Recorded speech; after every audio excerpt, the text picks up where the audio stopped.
Thank you. Avatar Meher Baba కీ జై. అవతార్ మెహర్ బాబా కీ జై. అవతార్ మెహర్ బాబా కీ జై. అందరికీ జై బాబా అండి. సో కొత్త పుస్తకం బిఫిటింగ్ ఏ ఫార్చునేట్ స్లేవ్ గత కొద్ది వారాలుగా మనం చదువుకుంటున్నాం. పోయిన వారం నేను మెహరాబాద్ యొక్క సందర్శన చేయడం వల్ల ఆ పుస్తకాన్ని కంటిన్యూ చేయలేకపోయాను పోయిన వారం.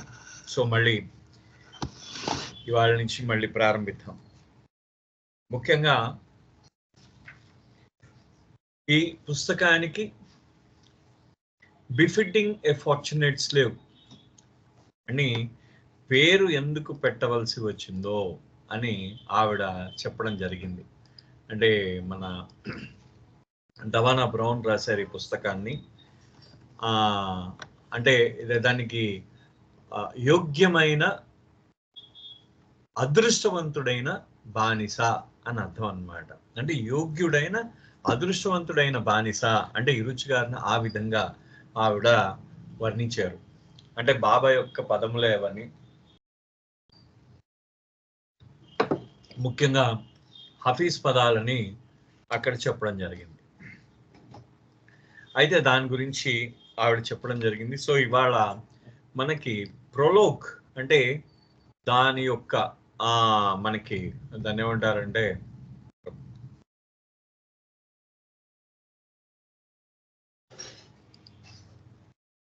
ఓకే దీనికి జవాబు ఈ పుస్తకానికి ఆరంభం అన్నమాట. ఈ పుస్తకం యొక్క ఆరంభం ఈ విధంగా ఉంది. దాని ప్రొలోగ్ అంటే దాని నాంది, ఈ పుస్తకం యొక్క నాంది ఏ విధంగా ఉంది అంటే సండే ఆగస్ట్ 2001 అంటే ఆదివారం ఆగస్ట్ నెల 2001.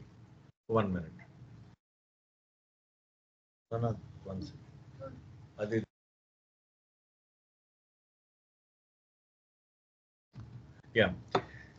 Sunday, August 2001. As if it were yesterday, the picture is still vivid in my mind's eye. అంటే ఏదో నిన్న జరిగినట్టుగా ఉందిట ఆవిడికి. ఆ సండే ఆదివారం ఆగస్ట్ 26, 2001 అనేది ఇంకా నిన్న జరిగినట్టే నా యొక్క మనోనేత్రంపై ఇంకా అది నాకు మనోనేత్రంపై ఆ చిత్రం ఉందన్నమాట. నా మనోనేత్రంపై ఉంది. ఇంకా Iruj standing before beloved Baba's seat on that last day he spent in Mandali Hall. ఆఖరి రోజున మనకి మండలి హాల్లో మెహర్ బాబా యొక్క సీట్ చాలా మందికి తెలిసి ఉంటుంది. చాలా మందికి మండలి హాల్లో మీరు బాబా ఈ విధంగా కూర్చున్నారు. నేను ఒక్కసారి చూపిస్తాను అది. ఒకవేళ మీరు దాంట్లో ఆ మండలి హాల్ తాలూకు సీట్ని 1 second. ఓకే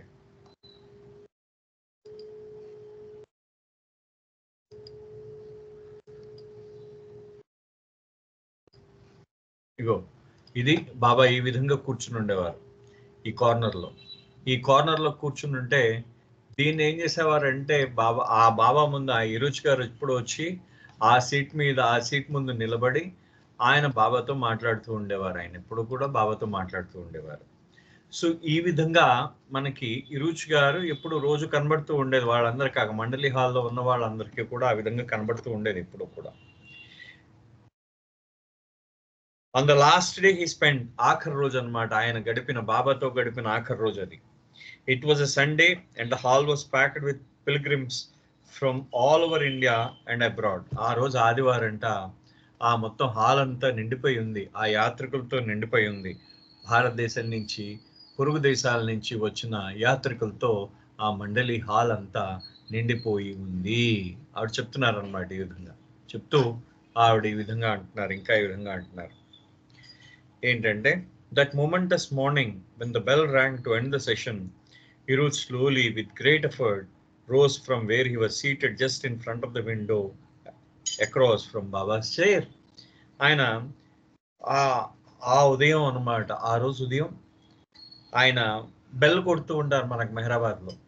బెల్ కొడుతున్నప్పుడు బెల్ కొట్టిన వెంటనే అక్కడ ముగిసిపోయింది అని అర్థం అన్నమాట. ఇంకా లేచి మీరు వెళ్ళొచ్చని.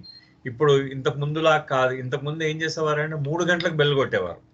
3 గంటల దాకా అక్కడే మెహరాజాద్ లో భోజనం చేసి మళ్ళీ అప్పుడు 3 గంటలకి అలోబా అందరికి టైం అని కొట్టేవాడు అనమాట. బస్సెస్ ఆయన ఫ్రేజ్ వస్తుంది, తర్వాత మర్చిపోయాను. ఆ బస్సులు టైం అయిపోయిందని ఆయన చెప్తూ ఉంటే అందరూ బస్సులు ఎక్కేవారు. అది ఇంతకు ముందు. తర్వాతి కాలంలో ఏమైందంటే 12 గంటలకల్లా అక్కడ మెహరాజాద్ నుంచి పంపించేయడం ప్రారంభమైందనమాట. ఆ రోజు వాళ్ళందరూ వాళ్ళ బెల్ కొట్టేశారు, బాబు మీరు వెళ్ళిపోండి అని.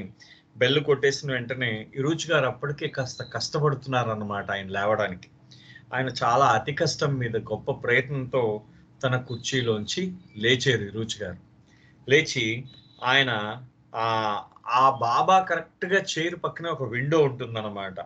ఆ విండో దగ్గర ఉన్న బాబా చైర్ దగ్గర ఆ విండో దగ్గర నించున్నారు ఆయన. Remember this, if you were ever asked who is Meher Baba, the proper answer has given us is, he is the one who provokes this question in you. He is the being of all beings. అంటే ఆయన చెప్తున్నారు, ఆయన అన్నట్టు గుర్తుపెట్టుకోండి అని చెప్పారట ఆయనకి.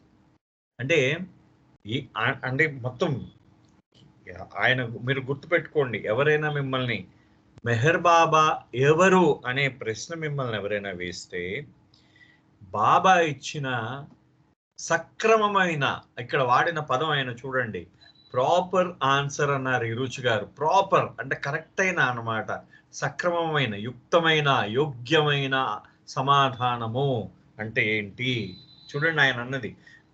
అంటే యోగ్యమైన సమాధానం అంట, మనం కరెక్ట్ గా ప్రాపర్ గా ఇవ్వడం అన్నమాట. ఆ ప్రాపర్ సమాధానం ఏంటిట? హూ ఈస్ మెహర్ బాబా అని అడిగితే the proper answer Baba given us. ఆ యోగ్యమైన సమాధానం బాబాయే స్వయంగా ఇచ్చిన సమాధానం ఏంటయ్యా అంటే, he is the one who provokes this question in you.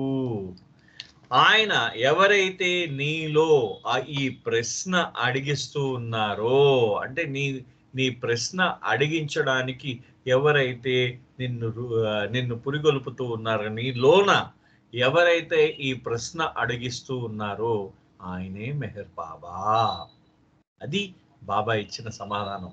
అంటే ఎవరు మెహర్ బాబా అంటే, ఈ ప్రశ్నని ఎవరైతే నీ చేత అడిగిస్తున్నారంటే, నీలోని ఈ ప్రశ్నని ఎవరైతే ఉదయించేటట్టు చేశారో ఆయనే మెహర్ బాబా. అది అన్నమాట. ఎవరైతే పుట్టించారో ఈ ప్రశ్నని ఆయనే మెహర్ బాబా అని అంటున్నారంటూ. And he is the being of all beings. అంటే బీయింగ్ అంటే మొత్తం అన్ని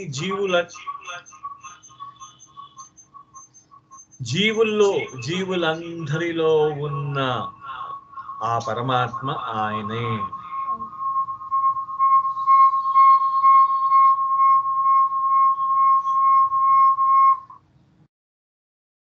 జీవులందరిలో ఉన్న పరమాత్మ ఆయనే అని చెప్పేసి బాబా ఈ విధంగా, అంటే జీవులందరిలో ఉన్న జీవుడు నేనే అని అన్నారు అనమాట. అంటే మొత్తం అన్ని జీవులలో అందరిలోనూ ఉన్న ఆ ఉనికి, అందరిలో ఉన్న ఆ జీవిని ఆయన ఆ పరమాత్మను నేనే అని, జీవాత్మలన్నిటిలో ఉన్న పరమాత్మను నేనే అని బాబా చెప్పారట. చెప్తూ, and perhaps that is where this story should begin. అంటే అందుకనే అక్కడ ఈ యొక్క కథ ప్రారంభించాలి, ఇరుచి గారి కథని. ఎక్కడి నుంచి ప్రారంభిస్తున్నారు ఇరుచి గారి కథని? ఆ ఇరుచి గారి కథని ప్రారంభించేది ఆయన ఎవరు మెహర్ బాబా అని అడిగితే, ఆ మెహర్ బాబా ఎవరు అని అడిగితే, మెహర్ బాబా ఎవరైతే మిమ్మల్ని ఈ ప్రశ్న అడుగుటకు ప్రేరేపిస్తున్నారో వారే మెహర్ బాబా. ఆ జీవులందరిలో ఉన్న పరమాత్మ ఆయనే అని అనే ప్రశ్న ఆయన ఇచ్చిన సరైన సమాధానం, ఆ యుక్తమైన సమాధానం మెహర్ బాబాయే స్వయంగా ఇచ్చిందని అంటూ ఉన్నారు. During the later years, when Baba would meet with men in Mandali Hall, Hiruch had sat on a coarse mat on the floor. ఆ తర్వాతి కాలం అంటే అంతకు ముందు కాలంలో బాబా తన మండలి హాల్లో కలుస్తూ ఉండేవారు తన యొక్క పురుష మండలితో. అయితే అక్కడ ఒక చాలా దాన్ని ఏమంటారంటే ఒక ఒక చాప ఉండేదన్నమాట. ముతకగా ఉండేది అది చాప. ఒక ముతక చాప మీద కూర్చుని ఉండేవారు ఇప్పుడు కూడా. అంటే కొంచెం మీరు లావుగా ఉన్న చేపలు మీరు చూసే ఉంటారు. కొంచెం అంటే మరి మెత్తగా కాకుండా మరి గట్టిగా కాకుండా ఉండేవన్నమాట ఇంతకుముందు. ఒక 30 సంవత్సరాలకు ముందు కొంచెం లావుగా అంటే చిరిగిపోకుండా కొంచెం థిక్‌గా ఉండే చేపలు ఉండేవి. ఆ చాప మీద ఆయన కూర్చునేవారట.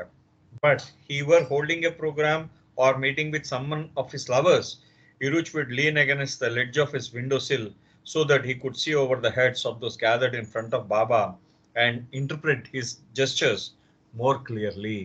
బాబా తన ప్రేమికులతో ఉన్నట్టయితే, లేకపోతే ఎవరితో అయినా తన ప్రేమికులతో కానీ ఏదైనా సహవాసం చిన్నది అంటే సహవాసం చిన్నదైనా పెద్దదైనా అంటే ఎక్కువ మంది వస్తే పెద్ద సహవాసం బయట పెట్టేవారు, లేకపోతే చిన్న సావాస్ అనమాట. బాబా పాటలు పాడండి, ఇవాళ పాడండి అని చెప్పేసి బాబా చెప్తూ ఉండేవారు. సో ఆ విధంగా ఆ కార్యక్రమం ఏదైనా కార్యక్రమం ఉంటే ఇరుచి గారు ఏం చేసేవారంటే ఆ కార్యక్రమంలో ఆయన ఆ బాబా సీట్ పక్కనే ఒక విండో ఉండేదన్నమాట. అక్కడ ఒక కిటికీ ఉండేది. ఆ కిటికీ ఆ కిటికీ ఆ కిటికీ ఊచలను ఆనుకుని లేచి నించున్న వారు ఎక్కువ మంది ఉంటే ఆయన ఆ కిటికీని ఆనుకుని లేచి నించునేవారు. ఒకవేళ అంటే ఎందుకని బాబా ఏ విధమైన హావభావాలు అంటే బాబా యొక్క హావభావాలతో బాబా యొక్క సౌజ్ఞలను యథాతథంగా మాటల రూపంలో ఆయన ఇంటర్ప్రిట్ చేసేవారు అన్నమాట. అంటే ఆయన బాబా యొక్క ఏ మాటలు అయితే ఉన్నాయో ఆ మాటలు అంటే ఆయన సౌజ్ఞలు ఏవైతే ఉన్నాయో ఆ సౌజ్ఞలని కరెక్ట్ గా, ఎందుకంటే బాబా ముఖంలో హావభావాలను ఆయన కరెక్ట్ గా ఆయన పట్టగలిగేది రుచి గారు మాత్రమే. అందుకనే అని ఒకానొక సందర్భంలో ఆయన ఒక మీరు లాస్ట్ ఇయర్ ఒక వీడియో వచ్చిందనమాట. ఆ వీడియోని మీరు కానీ చూసినట్టయితే దాంట్లో రుచి గారు చెప్తారు, బాబా ఇలా బొటన వేలుని ఈ చూపుడు వేలుని ఒక సున్నా రూపంలో చూపించేవారు. చూపించినప్పుడు చాలా బాగుంది అనే అర్థం వచ్చే విధంగా ఉండేది. అది చాలా బాగుంది భేష్ అనే అర్థం వచ్చే విధంగా ఉండేది. ఆయన మొహంలో భావం కానీ మార్చారంటే అది విశ్వముగా పేర్కొనబడింది. విశ్వం విశ్వం అంటూ ఉండేవారు. విశ్వం అంటే ఇంకా మనకు తెలుస్తూ ఉంటుంది కదా ఏ విధంగా బాబా ఇది ఉంటుందో ఆ విశ్వంగా పేర్కొంటూ ఉండేవారు అన్నమాట దాన్ని. సో అంటే ఒకే ఒక సౌజ్ఞని అనేక భావాలతో బాబా ప్రకటించినప్పుడు వేరే అర్థాలు వచ్చేవన్నమాట. ఆ అర్థాలని ఆయన కరెక్ట్ గా వ్యాఖ్యానించి చెప్పేవారు ఈ రుచి గారు. ఆయన మాత్రమే చెప్పేవారు. So now although old age and illness had finally robbed Iruj of his ability to sit cross-legged on the floor or to take advantage of this perch on the windowsill, his absolute focus on Baba, whatever the circumstances, and his unfailing commitment to serve his Lord by serving his lovers, continued unabated beyond any personal concern until his last breath. ఆయన కాలక్రమేణా ఆయన వయసు పెరిగిపోయింది. రుచి గారు వయసు పెరిగిపోయింది. కింద కూర్చోవడం, మఠం వేసుకుని ఆ చాప మీద కూర్చోవడం ఆయనకు కష్టమైనప్పుడు ఆయన ఏం చేసేవాడంటే ఆ విండో దాన్ని ఏమంటారంటే ఆ కిటికీ రెక్క దగ్గర ఆయన పట్టుకుని దాన్ని లేచేవారు అన్నమాట. ఆ కిటికీ యొక్క ద్వారబంధం ఉంటుంది కదా, ఆ బంధాన్ని పట్టుకుని ఆ కిటికీకి ఆ కిటికీ ద్వారం ఏదైతే ఉంటుందో దాన్ని పట్టుకుని అక్కడ ఆయన లేచి బాబా యొక్క సౌజ్ఞలను ఆయన హావభావాలకు అనుగుణంగా ఆయన వ్యాఖ్యానిస్తూ ఉండేవాడు. ఆయన పెద్ద ఆయన అయిపోయారు. ఆయన తర్వాత కాలంలో పెద్ద ఆయన అయిపోయిన తర్వాత ఆయన కొన్ని వ్యాధి ఆయన కొంచెం ఒంట్లో కూడా బాగుండకపోవడం ప్రారంభమైన తర్వాత ఆ తర్వాత ఏం చేశారంటే ఆయన ఆ కూర్చోలేకపోవడం వల్ల నించున్నారు. అయితే ఆఖరి నిమిషం ఆయన తన చివరి శ్వాస వరకు కూడా ముందు బాబాని ఆయన బాబాకి సేవ చేశారు. ఆ బాబాకి సేవ చేసిన తర్వాత ఆయన యొక్క ప్రేమికులకు సేవ చేశాడు. ఆయన బాబాకి సేవ చేసి ఆగిపోలేదు. ఆయన ప్రేమికులకు కూడా సేవ చేసి ఆయన కంటిన్యూ చేశారు. ఆయన ఏ విధంగా అనుకునేవారంటే బాబాకి సేవ చేస్తున్నట్టే అని ఎప్పుడూ ఒక భావం ఉండేది ఆయన దగ్గర. సో ఆయన ప్రేమికులకు కూడా సేవ చేస్తూ చివరి వరకు కూడా ఆయన తన యొక్క చివరి శ్వాస వరకు కూడా బాబాకి సేవకి అంకితమైన వాడు, బాబా యొక్క ప్రేమికుల సేవకి అంకితమైన వాడు అన్నమాట. And that remarkable day was no different. All eyes was riveted upon him as he slowly approached Baba's seat and folded hands, bowed his head reverently towards his Lord and Master, Avatar Meher Baba. ఆయన ఏం చేశాడు? ఆఖరి రోజు అనమాట అది. ఆ రోజు ఆయన జీవించి ఉండగా ఆఖరి రోజు ఆయన ఆ రోజు కూడా ఏం పెద్ద తేడా ఏం లేదనమాట.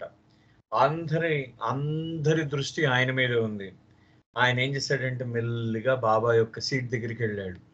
ఇంతకుముందు ఏం చేసేవారు? ఆయన మోకాళ్ళ మీద కూర్చుని, ఇప్పుడు మీకు బాబా యొక్క సీటు దగ్గర తలగడా ఉంటుంది, మీరు చూసే ఉంటారు మేరజాద్లో బాబా సీట్ దగ్గర తలగడా ఉంటుంది. ఇందాక నేను మీకు చూపించాను, ఒక ఫోటోగ్రాఫ్ చూపించాను. ఆ ఫోటోగ్రాఫ్ మీద బాబా తలకాయ కాళ్ళు పెట్టారన్నమాట దాని మీద. ఒక్క నిమిషం, if I have the bigger photograph I will let me show it. 1 minute. Just moment. Okay, నా దగ్గర పెద్ద ఫోటోగ్రాఫ్ ఉంది అనుకుంటున్నాను. సరే, ఓకే, రైట్. అంటే నేను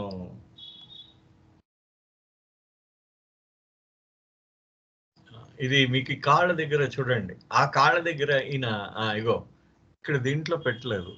okay, I see to that. Okay, సరేలేండి, నేను అది చూస్తాను ఒకసారి. మళ్ళీ రేపు చూపిస్తాను. రేపు అలాగా మనం మళ్ళీ ఆన్లైన్లోకి వస్తాం కదా, సో రేపు చూపిస్తాను. సో దాన్ని ఏంటంటే అది బాబా ఆయన కాళ్ళు పెట్టుకునేవారు ఒక తలగడ మీద.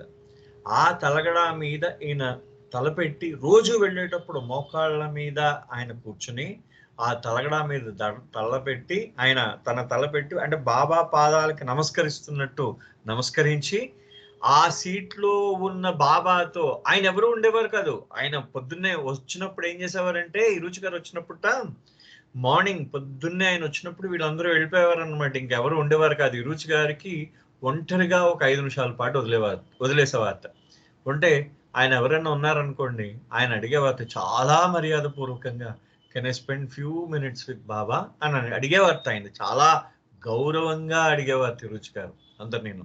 సో ఆ విధంగా ఆయన ఆ బాబా ఆ తలగడ మీద ఆయన తలపెట్టి బాబాకి నమస్కారం చేసేవారు. కాలక్రమేణా వంగలేకపోవడం వల్ల ఆయన ఏం చేసేవారంటే 2 చేతులు జోడించి ఆ మొత్తం శరీరాన్ని ముందుకు వచ్చేవారు అనమాట బాగాను. అది రుచి గారు అది చెప్తున్నారు ఆవిడ. All eyes were riveted. ఆయన అందరి దృష్టి ఆయన మీద ఉండేదిట. ఎందుకంటే ఆయన చాలా భక్తిపూర్వకంగా తన యొక్క గురువు గారికి, తన యొక్క గురువుకి, తన యొక్క యజమానికి, లార్డ్ ఆయన యొక్క యజమానికి అన్నమాట, రాజుగారికి ఆయన దండం ఏ విధంగా పెడతారో ఆ విధంగా దండం పెట్టేవారట తన యొక్క గురువు గారికి. A few moments later he reached the green double doors. He suddenly turned back to the pilgrims still seated, raised his hand high in emphasis and once again repeated Baba's answer to the question, who is Meher Baba? Remember this, he intoned with absolute certainty, he is the being of all beings. అక్కడ ఆ రోజు ఆయన ఆ 2 డోర్లు దగ్గరికి వెళ్ళారట. అయిపోయింది అన్నమాట. ఇంక అక్కడ అయిపోయిన తర్వాత ఆయన వెళ్ళిపోతూ ఆ 2 డోర్లు దగ్గరికి వెళ్ళారనమాట. ఆయన వెళ్ళిన తర్వాత మళ్ళీ వెనక్కి తిరిగారు. ఒక్కసారి వెనక్కి తిరిగి మొత్తం ఆ యాత్రికులందరికీ చెప్పారట. ఏమని చెప్పారంటే ఆ యాత్రికులందరికీ ఏమని చెప్పారంటే, 2 చేతులు ఇలా గాల్లో పైకెత్తి మెహర్ బాబా అంటే ఎవరు అని అంటే, రిమెంబర్, గుర్తుపెట్టుకోండి, మెహర్ బాబా అంటే ఎవరు అంటే ఒక నిశ్చలమైన అంటే ఒక అసలు ఎక్కడ అంటే దాన్ని ఎక్కడ ఒక నిశ్చలంగా ఆయన చాలా ఖచ్చితంగా చెప్పారనమాట. బాబా అంటే ఎవరు అంటే అన్ని జీవులలో ఉన్న పరమాత్మ ఆయనే అని చెప్పారట. అది గుర్తు పెట్టుకోండి మీరు అన్నాడు ఆయన. బీయింగ్ ఆఫ్ ఆల్ బీయింగ్స్ అంటే అన్ని జీవులలో ఉన్న ఎవరైతే అన్ని జీవులలో ఉన్నది ఎవరో అదే మెహర్ బాబా అని చెప్పడం అనమాట. బీయింగ్ ఆఫ్ ఆల్ బీయింగ్స్ అన్ని జీవుల్లో ఎవరైతే ఉన్నారో ఆయన మెహర్ బాబా అని చెప్పారట. గుర్తు పెట్టుకోండి అని వెనక్కి తిరిగి మళ్ళీ ఆ యాత్రికులందరికీ చెప్పి ఆయన వెళ్ళిపోయాడు. 10 days అయితే ఆవిడ చెప్తున్నది. ఇది మాత్రం నేను ఇప్పటిదాకా వినలేదు, ఇప్పుడు చెప్పేది. It's a wonderful story. అంటే వండర్ఫుల్ స్టోరీ కూడా కాదు యాక్చువల్లీ. చూడండి, వాళ్ళందరూ మండలి వాళ్ళు, మనం వాళ్ళని సెయింట్స్ అనొచ్చు అనమాట. సెయింట్స్ కన్నా గొప్పవాళ్ళు. అంటే బాబా దగ్గర ఉన్న వాళ్ళు ఇంకా మరి వాళ్ళందరూ చాలా గొప్పవాళ్ళు. వాళ్ళని మనం అంటే మహాత్ములతో, ఋషులతో, అలాంటి వాళ్ళతో మనం పోల్చలేం కూడా. వాళ్ళు చూడండి ఇక్కడ వాళ్ళు చెప్తున్నారు, 10 days before Iruj passed away, Aloba has sat down beside me and said, Iruj is a great battleship, and Baba knows that if he allows that ship to sink suddenly, so many will go down with it. So instead, he allows the ship to disappear into the ocean gradually over time, and in that way, he saves so many from being swept away. ఆయన బాబా చెప్పారు, బాబా అన్నారట, ఆయన ఇరుచ్ గారు తన శరీరం వదిలే 10 రోజుల ముందు అలోబా గారి డవానా బ్రౌన్ పక్కన కూర్చుని ఇరుచ్ గారు గొప్ప యుద్ధ నౌక అంటే అర్థం ఏంటి ఇక్కడ? బ్యాటిల్ షిప్ అంటే బ్యాటిల్, యుద్ధంలో ఉపయోగించే నౌక. యుద్ధంలో ఉపయోగించే నౌకలో మీరు ఒక్కసారి మీరు చూసారా బ్యాటిల్ షిప్ని? ఎప్పుడైనా మీరు బ్యాటిల్ షిప్ని కానీ చూస్తే దాని మీద ఎయిర్ క్రాఫ్ట్లు ఉంటాయి, దాని మీద మనుషులు ఉంటారు, దాని మీద బాంబులు ఉంటాయి, దాని మీద సర్వము ఉంటాయి. యుద్ధానికి కావలసిన సరంజామా ఉంటుంది. ఒక 2-3 యుద్ధ నౌకల్ని పంపిస్తే ఒక దేశాన్ని అంతా ఆక్యుపై చేసేయచ్చు. అంత పెద్ద ఆర్మీ, అంటే అంతమందిని కలిగి ఉంటుంది ఆ యుద్ధ నౌక. అటువంటి యుద్ధ నౌక ఇరుచ్ గారు అంటే అటువంటి యుద్ధ నౌక. అది ఒక్కసారిగా అది మునిగిపోతే, ఆ యుద్ధం నౌక మునిగిపోతే అది తనతో పాటు బోళ్ళంత మందిని తీసుకెళ్ళిపోతుంది. అంతే కదా?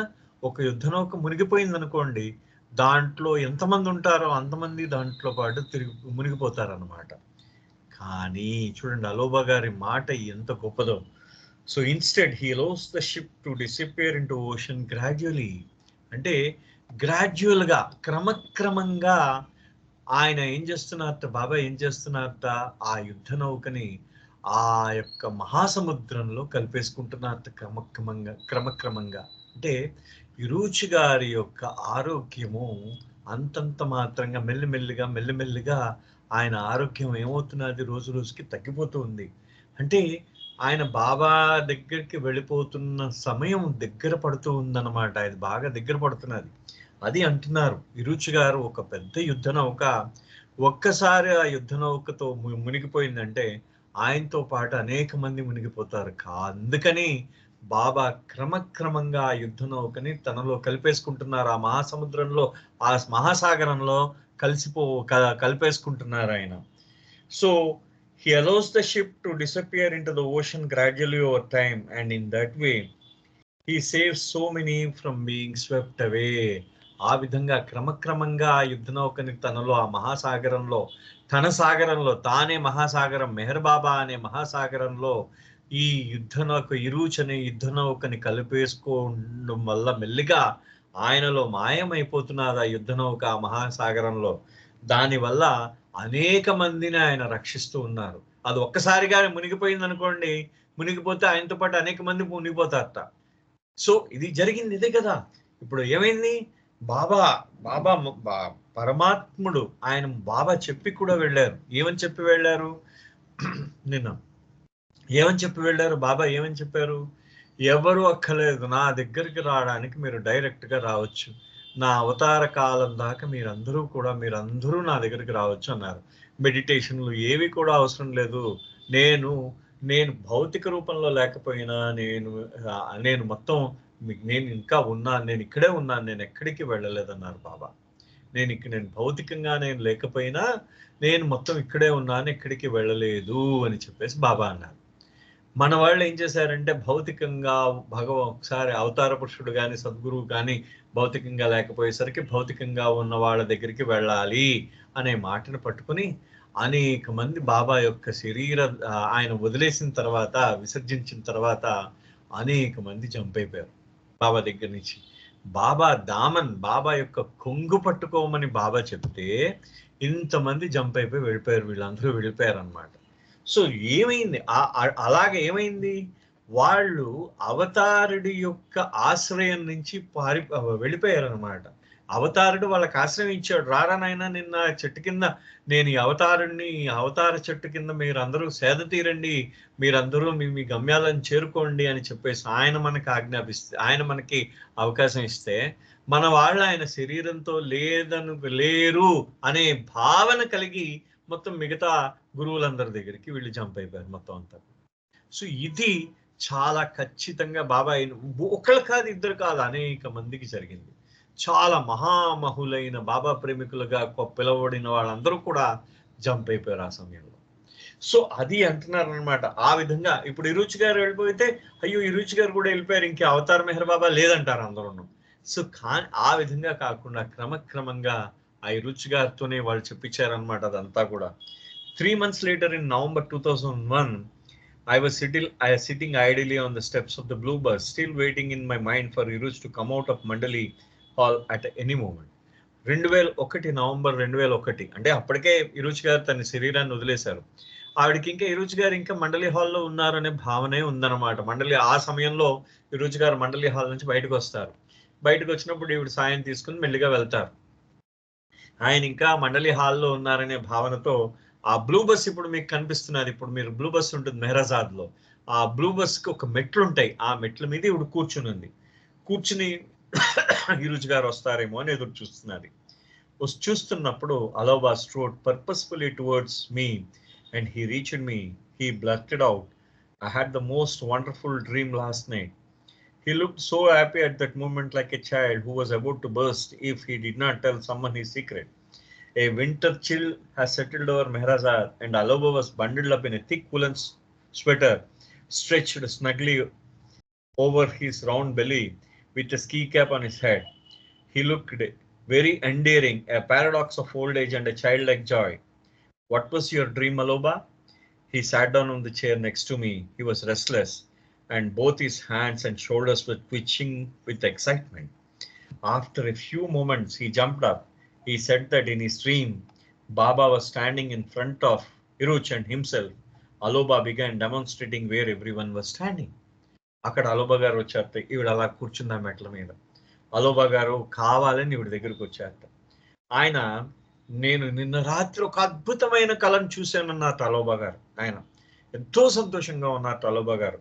ఎలా ఉన్నారు ఆయన? అలోబా గారు మనకు తెలుసు కదా, ఆయన బొజ్జ మీద ఒక మంచి స్వెటర్ వేసుకున్నారు, చల్లగా ఉంటుంది అందులో. మేరాజా చాలా చల్లగా ఉంటుంది నవంబర్ నెలలో.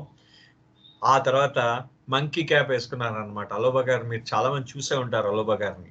ఆయన మంకీ క్యాప్ వేసుకున్నారు, ఆ పొట్ట మీద ఆయనకి, ఆ రౌండ్ పొట్ట మీద ఆయనకి ఆ స్వెటర్ ఉంది. అంటే ఆ చిన్నపిల్లాడిలాగా, అంటే ఆయన వయసు అయిపోయిన ఒక చిన్న పిల్లాడికి లాగా ఉన్నట్టు ఆయన మొహంలో ఆ రకమైన ఆనందం కల్పిస్తున్నదిట. వయసు మీరిన ఒక చిన్న పిల్లవాడు ఏ విధంగా చిన్న పిల్లవాడి యొక్క ఆనందం ఉంది, వయసు మీరిపోయింది ఆయనకి. ఈ రెండూ కూడా కనిపిస్తున్నాయి, ఏకకాలంలో కనిపిస్తున్నాయి అన్నమాట. అలోబా మీకు వచ్చిన కళ ఏంటి అని అడిగింది డవానా బ్రౌన్ అలోబాని. అడిగితే ఆయన ఈవిడ పక్కన ఉన్న ఒక కుర్చీ ఖాళీగా ఉంది, ఆ కుర్చీలో కూర్చొని ఆయన రెండు చేతులు ఆయన ఇలా రెండు చేతులు ఇలా గాల్లోకి పెట్టారన్నమాట. మనం చూపిస్తూ ఉంటాం కదా, రెండు చేతులు ఎదురుగుండా ఆయన మొత్తం అంతా ఎక్సైట్మెంట్ తో ఉన్నారన్నమాట. బాగా దాన్ని ఏమంటారంటే అంటే ఎక్సైట్మెంట్ లో ఉంటాం, అంటే మనం దాన్ని ఏమంటాం అంటే బాగా ఉత్సాహంగా ఉన్నారు. ఆ జయబాబా థ్యాంక్ యూ. ఆ దాంట్లో ఆ ఎక్సైట్మెంట్ లో ఉండని ఆయన ఎక్సైట్మెంట్ తో చెప్తున్నారట. ఆయన ఒక్కసారి ఎగిరేట అలోబా గారు గాల్లోకి, అంటే ఇలా చూడు ఉత్సాహంగా అంటే ఎంత ఉత్సాహంతో చెప్తున్నారనమాట. ఆయన నాకు వచ్చిన కళలో నేను ఇరుచి గారు ఉన్నాము, మా ముందు బాబా నించుని ఉన్నారు అని చెప్పారట ఆయన. చెప్తూ he laughed we made a perfect triangle. మనం త్రికోణం ఎలా ఉంటుంది, ఒక కోణం ఉంటుంది, కింద 2 కోణాలు ఉంటాయి. అలాగా బాబా ఒక కోణంలో బాబా నిల్చున్నారు, కింద 2 కోణాల్లో అలోబా అండ్ ఇరుచి నిల్చున్నారట. Baba pointed to himself and said, Baba తన వైపు తాను చెయ్యి ఇలా చూపించుకుని, తన గుండెల వైపు చెయ్యి చూపించుకుని బాబా ఏమన్నారట, మెహర్ బాబా ఖుదా అమర్ అన్నారట. అంటే మెహర్ బాబా ఖుదా అమర్, it means I came as God. అంటే నేను ఖుదా అంటే భగవంతుడు, అమద్ అంటే వచ్చాను అని అర్థం అన్నమాట. భగవంతుడు మెహర్ బాబా, భగవంతుడు మెహర్ బాబాగా వచ్చాను అని చెప్పేసి తనని తాను చూపించుకుంటూ బాబా చెప్పారు ఆ మాటని. చూడండి, ఇది అలోబా గారికి వచ్చిన కళ. దెన్ బాబా పాయింటెడ్ టు ఇరుచ్ గారిని చూపించి and said, విజీర్ Isha Benazir Amad అన్నట్ట. ఆయన అలోబా గారు బాబా అన్నట్ట, విజీర్ ఈషా బెనజీర్ అమద్ అంటే అలోబా paused for emphasis and then shouted out as if for the whole world to hear his announcement. It means Eruch is my minister is matchless. అది అలోబా గారికి వచ్చిన కళ అది. ఎందుకంటే అలోబా గారు మనకి ఎటువంటి వాడో మనకి తెలుసు అన్నమాట. అంటే ఆయన చాలా అద్భుతమైన, ఏ ప్లేన్లో ఉన్నాడో మనం చెప్పలేం, కానీ మనం సాధారణమైన మానవులం. కానీ ఆయన బాబా దగ్గర మొత్తం అందరి గురించి మీ ఇంట్లో ఏమున్నాయో ఆయన చెప్పగలరు. ఆయన అంతటి శక్తులు ఉన్నవాడు. అయితే ఆయన చెప్పారట, ఎవరు అలోబా గారు ఏమంటున్నారంటే, ఆయన ఇరుచ్ గారిని చూపిస్తూ ఆయన ఇరుచ్ గారిని అన్నారట, విజీర్ ఈషా బెనజీర్ అమద్ అన్నారట. ఆయన ఇరుచ్ గారు నా మంత్రి అని అన్నారట బాబా. నేను భగవంతుణ్ణి వచ్చాను అని చెప్పేసి బాబా అన్నారు. నేను భగవంతుణ్ణి వచ్చానని చెప్పంటూ ఇరుచ్ గారి వైపు చూపిస్తూ, ఈయన నా మంత్రి అద్వితీయమైన వాడు, సాటి లేనివాడు నా మంత్రి. ఆయన మంత్రి సాటి లేనివాడు అని చెప్పారట బాబా. ఆయనకి మొత్తం గట్టిగా వచ్చేసేట అలోబా గారు ఆ రోజు. అది ఆయన చెప్తున్నారు అనమాట. అంతా నా మంత్రి సాటి లేనివాడు, నేను భగవంతుడిని వచ్చాను, నేను ఖుదా అమద్, నేను భగవంతుడిని వచ్చాను. ఈయన నా మంత్రి, ఇరుచ్ గారు నా మంత్రి సాటి లేనివాడు, మ్యాచ్లెస్, సరిలేనివాడు. ఆయనకి సరిలేరు, ఆయనకెవరు ఇరుచ్ గారికి సరిలేరు అని చెప్పేసి అన్నారు అలోబా గారి కల్లో. The picture in my mind of Eruch last morning in the hall epitomizes for me who Eruch Jisawala was and ever will be. నా మనసులో ఆ ఇరుచ్ గారి యొక్క ఆఖరి ఉదయం ఏదైతే నేను చూసానో అది అప్పటికి అలా ముద్రించుకుని ఉండిపోయింది. ఎప్పటికీ కూడా ఇరుచ్ జసావాలా అంటే నాకు అదే ఆ రోజు, ఆఖరి రోజు ఇరుచ్ జసావాలా గారు ఏ విధంగా వెళ్ళారో అదే నాకు గుర్తొస్తూ ఉంటుంది. అదే నా ముద్రణం అయిపోయింది నా మనసులో. As the slave of Avatar Meher Baba, he never veered from wanting the focus to be on his Lord and not on himself. అంటే ఆ యొక్క అవతార్ మెహర్ బాబా యొక్క బానిసగా ఆయన ఎప్పుడూ కూడా దృష్టంతా మెహర్ బాబా మీదే పెట్టండి అనేవారు. మెహర్ బాబా మీదే పెట్టండి ఎప్పుడు, అంటే మెహర్ బాబా మీద పెట్టండి. కానీ ఆయన ఎప్పుడు తన మీద ఆ ఫోకస్ ఉంచుకోలేట. ఎప్పుడు కూడా ఆయన తన మీద ఆ దృష్టి, అందరి దృష్టి తన మీద కేంద్రీకృతం అవ్వాలని ఎప్పుడూ ప్రయత్నించలేదు ఇరుచ్ గారు. ఎప్పుడూ కూడా ఆయన దృష్టి అంతా బాబా మీదే ఉండేటట్టు చేశారు అని చెప్పేసి అంటున్నారు అనమాట. అంటూ what Iruch the man, the slave of the Lord of Love, wanted all of us to remember is that if we have that conviction that he, Meher Baba, is our very being, then all else follows.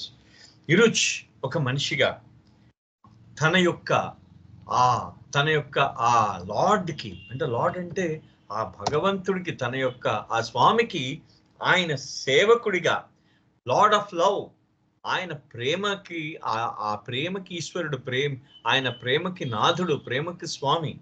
అటువంటి ప్రేమకు స్వామి అయిన ఆ మెహర్ బాబాకి సేవకుడిగా, ఆయన యొక్క బానిసగా ఆయన మనందరినీ ఒకటి గుర్తుపెట్టుకోమని చెప్తున్నారు.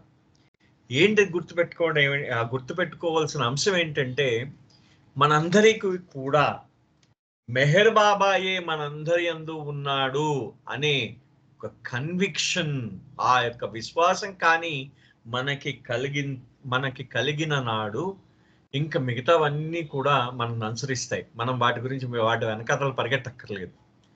మనము మెహర్ బాబాయే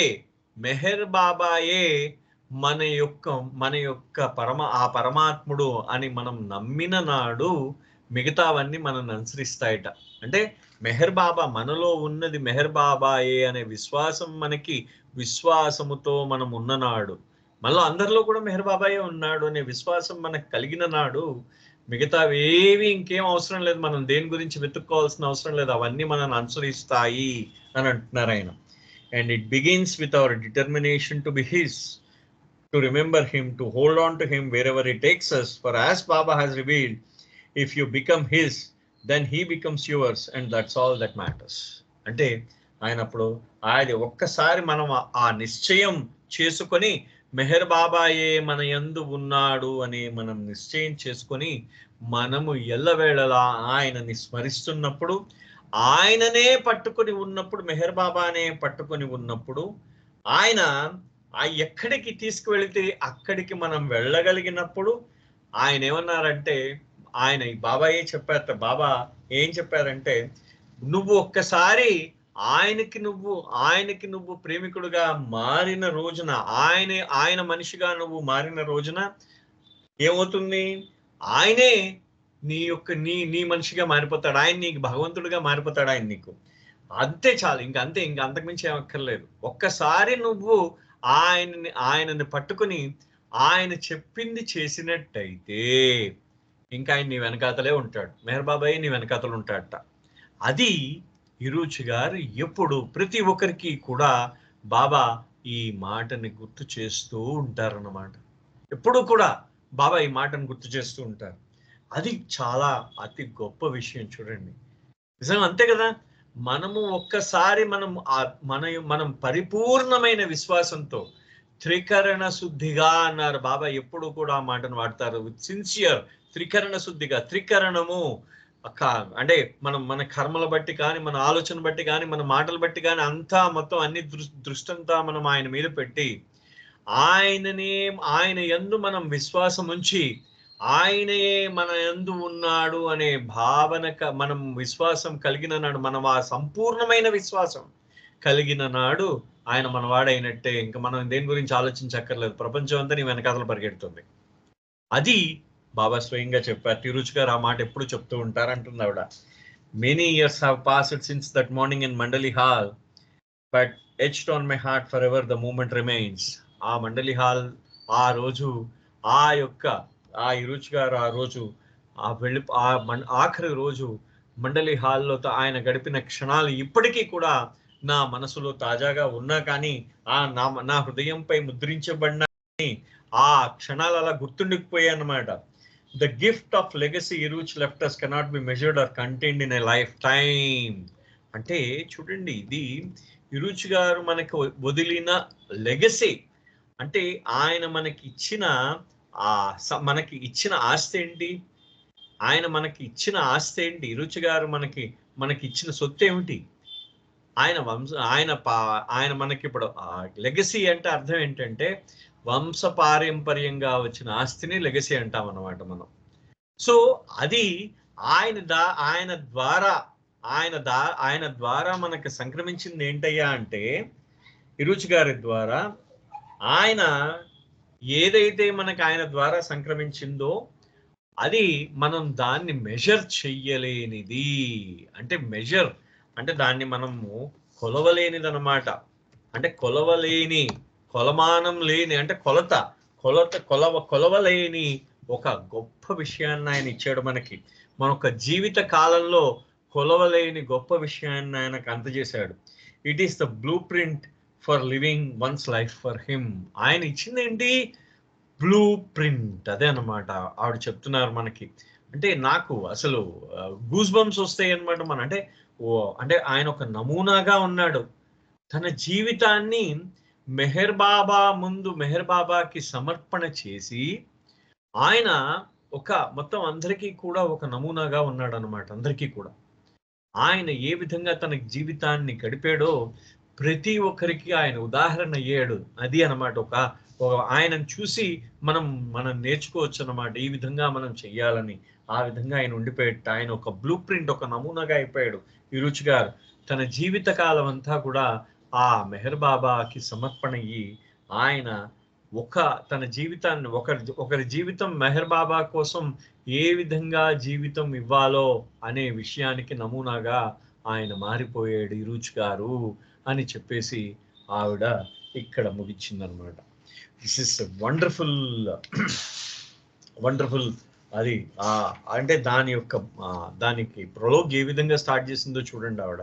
అంటే నాకు అసలు ఇదంతా చదువుతూ ఉంటే నేను ముందు తెచ్చిన రోజు అయితే నేను చదివేసిన తర్వాత ఈ పుస్తకాన్ని నేను అంటే ఆ కొద్ది పేజీలో చదివానులేండి. అది చదువుతున్నప్పుడు ఇలా ఒంటి మీద రోమాలన్నీ నిక్కబడుచుకున్నాయి ఆయన యొక్క జీవితాన్ని తలుచుకుంటూ ఉంటే. నెక్స్ట్ చాప్టర్ ఏంటంటే కంజెనిటల్ ఫెలిసిటీ అని అన్నమాట. అంటే కంజెనిటల్ అంటే పుట్టుకతో అని అర్థం అన్నమాట. అంటే పుట్టుకతో మనకి సంక్రమించేది అంటే మనకి ధన్యత, అంటే పుట్టుకతో ధన్యమైన వాళ్ళు అని అర్థం అన్నమాట. దీన్ని కరెక్ట్ గా చెప్పాలంటే అంటే ఇరూచ్ గారు ఆయన పుట్టడంతోనే ధన్యం అయిపోయాడు అనే విషయాన్ని ఆవిడ చెప్తున్నది. అది ఈ chapter, first chapter. Congenital felicity అని అర్థం అన్నమాట. అంటే ఇరూచ్ గారు ఆయన పుట్టుకతోనే ఆయన ధన్యత సంతరించుకున్నవాడు అని అర్థం అన్నమాట. It was the tail end of one Indian summer where the air was still and hot. ఆ రోజు అది ఒక భారతీయ వేసవి కాలం. ఇంకా ఆ వేసవి కాలంలో అక్కడ గాలి చాలా వేడిగా ఉంది. గాలి చాలా వేడిగా ఉంది, బాగా వేడి వడగాల్పులు వస్తున్నాయి. Hiruch was relaxing, stretched out on the recliner chair, wedged into the corner of veranda near the blue bus, and I was reading aloud to him the story of the perfect master, Bayazid al Bistami. ఇది actually మనకు చాలా మందికి ఇది తెలిసిన స్టోరీయే. కానీ అక్కడ ఇరూచ్ గారు ఏంటంటే, మీరు ఆ బ్లూ బస్ పక్కనే ఇరూచ్ గారు రూమ్ ఉంది, మన అందరికీ తెలిసే ఉంటుంది ఆ రూమ్. ఆ రూమ్ దగ్గర పాతకాలపు ఒక మనకి మడత మంచం ఉండేదన్నమాట, మడత కుర్చీ ఉండేది. మడత కుర్చీ మీకు ఇరూచ్ గారి కుర్చీ ఆయన రూమ్ లో ఉంది. మీరు ఎప్పుడైనా చూస్తే వెళ్ళి చూడండి వెళ్ళి. ఆ పడక కుర్చీ వేసుకొని ఆయన ఆ బ్లూ బస్ ముందు పడక కుర్చీ వేసుకుని ఆయన అలాగ రెండు కాళ్ళు ఆ బ్లూ కింద పెట్టుకుని ఆయన అలాగ రిలాక్స్ అవుతూ ఉండేవాడు. దాంట్లో అలా కళ్ళు మూసుకుని ఉంటూ ఉండేవాడు. ఈ పక్కన ఉన్న డవానా బ్రౌన్ ఏం చేసేదంటే ఆవిడ ఇరూచ్ గారికి స్టోరీస్ చదివి వినిపిస్తూ ఉండేది. కథలు ఆయన ఏం చదవమంటే అది చదువుతూ ఉండేది. న్యూస్ పేపర్లు వచ్చిన ఉత్తరాలు అన్ని చదువుతూ ఉండేదన్నమాట ఆవిడ. సో ఆ విధంగా ఆ రోజు ఆవిడ చదువుతూ ఉన్నది, దాంట్లో చదువుతూ ఉన్నది. చదువుతున్నప్పుడు ఒక సద్గురు బయజిద్ ఆల్ బిస్తమీ, మనం బాబా చెప్పారు, ఈ స్టోరీ చెప్పారు, అది వస్తుంది మనకి. ఆ బయజిద్ ఆల్ బిస్తమీ గురించి ఆ స్టోరీ ఆయన యొక్క కథ చదువుతున్నట్ట, ఆ సద్గురువు యొక్క కథ చదువుతున్నట్ట. It was this perfect master who first use the expression congenital felicity. ఇది ఈ సద్గురు మొట్టమొదటిసారి ఉపయోగించేట ఈ పదాన్ని, కంజెనిటల్ పుట్టుకతో, ఫెలిసిటీ ధన్యత, అంటే పుట్టుకతోనే ధన్యత అనే, పుట్టుకతోనే ధన్యమైన వాళ్ళు అనే అర్థం అనే పదాన్ని మొట్టమొదటిగా ఉపయోగించింది ఆయన. He had told his followers that the greatest blessing God could bestow is to be born into a family where the atmosphere of love for God pervades and permeates one life from the cradle. అంటే భగవంతుడు మనకి అతి గొప్ప అదృష్టం. చూడండి ఇక్కడ మనకి భగవంతుడు మనకి ప్రసాదించిన అతి గొప్ప అదృష్టం ఏంటయ్యా అంటే ఒక మంచి కుటుంబంలో పుట్టించడం మనని. ఆ కుటుంబం ఎటువంటిది? ఆ యొక్క దైవీ వాతావరణం ఎప్పుడు ఆ కుటుంబంలో ఉంటుంది, ఆ వాతావరణం ఎప్పుడు అక్కడ వెల్లివిరుస్తూ ఉంటుందన్నమాట. ఎప్పుడు కూడా దైవీ వాతావరణం వెల్లివిరుస్తున్న కుటుంబంలో పుట్టడం భగవంతుడు నీకు ఇచ్చిన చాలా గొప్ప అదృష్టం. అది చాలా గొప్ప అదృష్టం. అంటే నువ్వు పుట్టుకతోనే ఉయ్యాల నుంచే, అదే అంటున్నా, నువ్వు ఉయ్యాల ఊగేటప్పుడే నువ్వు ఆ దైవీ వాతావరణంలో పుట్టి ఆ దేవుని యొక్క కీర్తనలు అవి నువ్వు అంటే దేవుణ్ణి స్తుతిస్తూ ఉంటారు.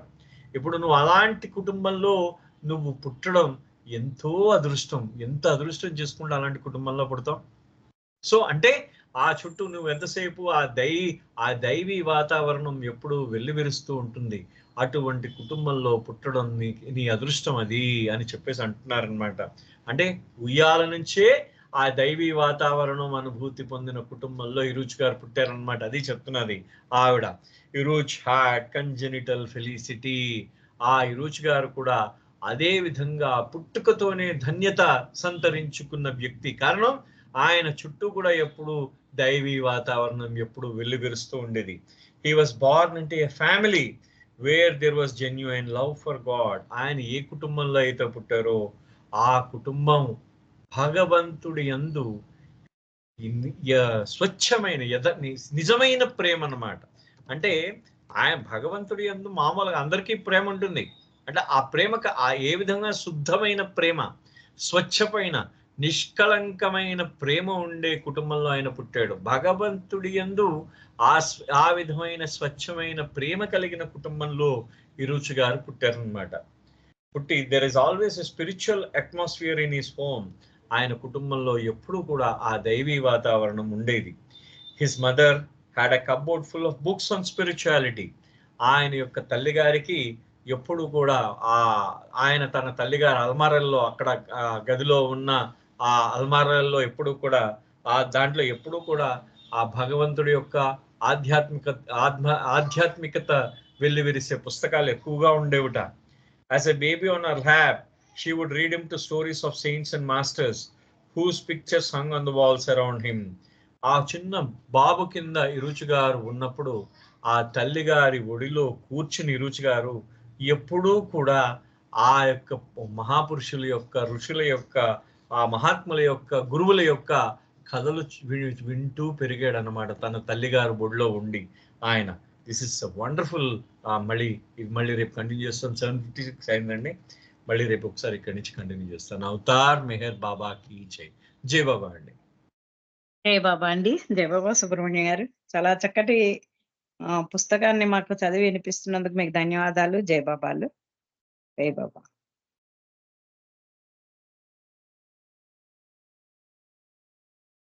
జై బాబా అప్పారావు గారు, ఒక నిమిషం నామం చేసి హారతి పాడండి. జై బాబా. జై బాబా అప్పారావు గారు.